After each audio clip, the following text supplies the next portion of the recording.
Depuis le début de la restauration de l'aile sud de l'abbaye, une étape cruciale a été réalisée suite à la dépose des anciennes poutres de chêne défectueuses. Au début du mois de juillet, un défi attend les équipes de l'entreprise Lanfry. Les nouvelles poutrelles métalliques doivent être mises en place sans endommager la façade. L'exercice délicat a lieu le 5 juillet. Les 8 poutres, de 3 tonnes chacune, sont préposées en une journée.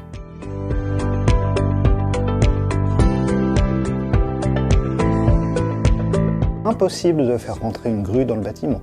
L'utilisation du palan et d'un cric est la seule solution. Chaque poutre est ainsi positionnée dans son logement avec le remploi des pierres démontées pour permettre leur passage. Un coffrage en bois est réalisé en reprenant l'aspect des anciennes poutres.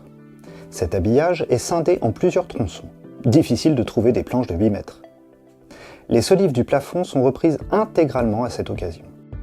La société Hamad a travaillé à la restitution exacte des teintes utilisées précédemment. Enfin, le 15 novembre, la poutre peinte retrouve son emplacement d'origine.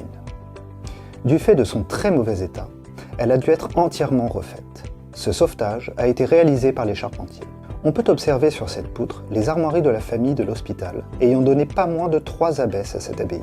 Une fois la mise en place des éléments de portance, la réalisation de la chape à l'étage peut débuter.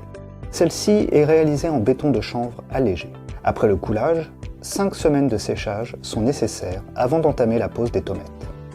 Cette étape, appelée calpinage, est menée par l'entreprise Prieur, qui reprend à l'identique le pavage précédemment en place, alternant les teintes plus ou moins cuites.